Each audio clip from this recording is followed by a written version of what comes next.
Baik, selanjutnya kita menjawab pertanyaan sudah bergabung melalui via telepon Bu ya. Halo, Assalamualaikum. Waalaikumsalam warahmatullahi wabarakatuh. Baik, dengan siapa di mana? Dengan hamba Allah di Sumatera.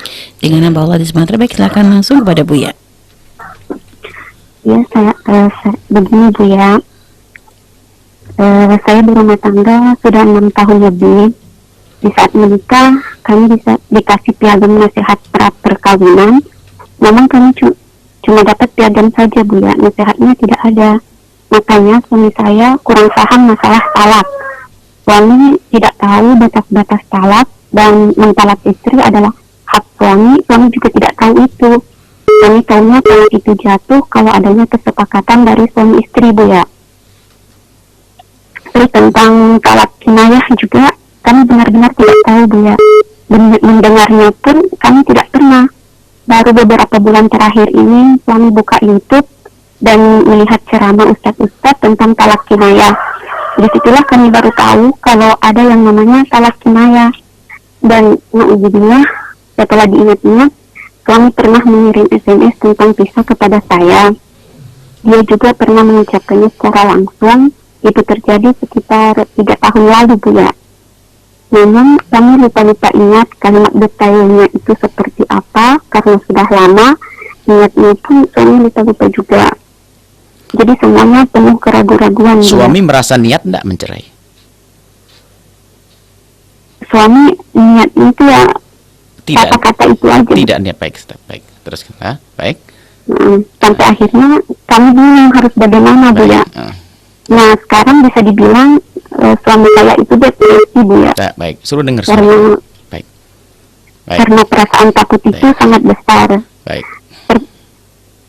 Nah pertanyaannya itu Bu ya, bagaimana hukum talak kinayah kalau lupa dan ragu-ragu seperti itu.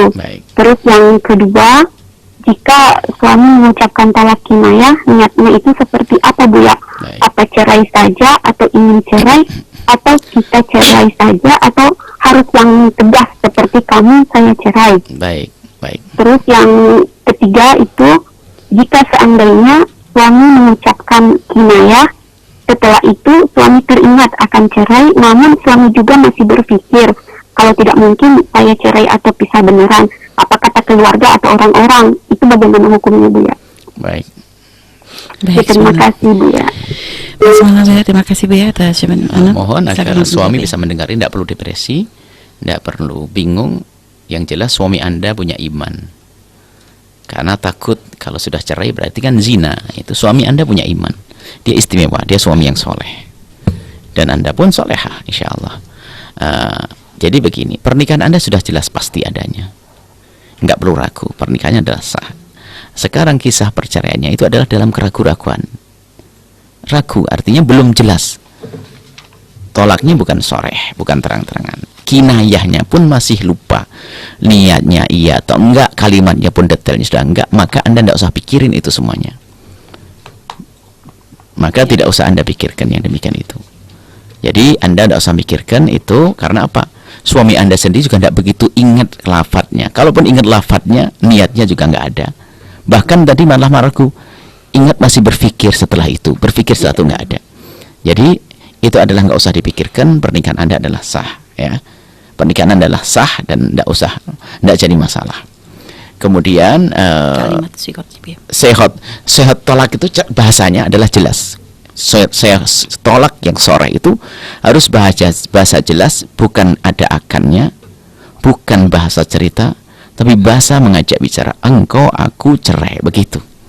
Jelas itu. Nah jelas, kalau akan tidak akan jatuh. Engkau akan aku cerai belum jatuh ya. Enggak akan, tentu ada akan, ini kapan? Sampai mati atau bagaimana, kan tidak ada. Jadi harus jelas, engkau aku cerai, atau dengan bahasa Arab engkau aku tolak, seperti itu. Jadi harus jelas. Nah, jadi Anda tidak usah ragu dalam hal semacam ini. Semoga Allah menjaga keluarga Anda, dan jangan itu was-was juga nanti bahaya. Cuma begini, kalau ingin hilang keraguan Anda, tapi nggak usah Anda melangkah ini kecuali ragunya amat parah. Anda sekarang datang kepada seorang kiai, ya kan? Untuk menikahkan Anda pakai tahkim. Kalau tidak ada orang tua Anda wali, Anda serahkan berdua, Anda berdua menyerahkan pada seorang kiai, tolong nikahkan kembali saya. Kenapa? Ada keraguan-raguan. Tapi kalau tanpa itu juga sudah sah, tidak usah mikirin. Lalu kiai nanti menikahkan dengan dua saksi. Ada dua saksi, lalu hei fulan, aku nikahkan kau dengan ini, selesai dengan mahar 100 rupiah. Setelah itu sudah nggak pikirkan masa lalu. Ini kalau memang karena was-wasnya takut was-was parah suami Anda. Kalau was-was parah, lakukan ini. Nah, kalau memang was-wasnya adalah biasa, selesai dengan omongan kami. Terus apa dianggap sebagai talak satu, Bu ya? Sudah jatuh talak satu? Karena kan sekali waktu itu berbicaranya. Baik, dan tidak diingat ya. Baik, intinya nggak usah ragu. Nggak jadi kok, kita nggak ngomong adanya tolak. Cuman karena keraguan-keraguan ini kan nggak bisa ditepis kecuali dengan suatu amal. Mestinya ya nggak ada, sudah. Jangan bicara gitu ada tolak. Kemudian setelah itu jaga, jangan khawatir. Anda ini orang yang takut kepada Allah, insya Allah ya.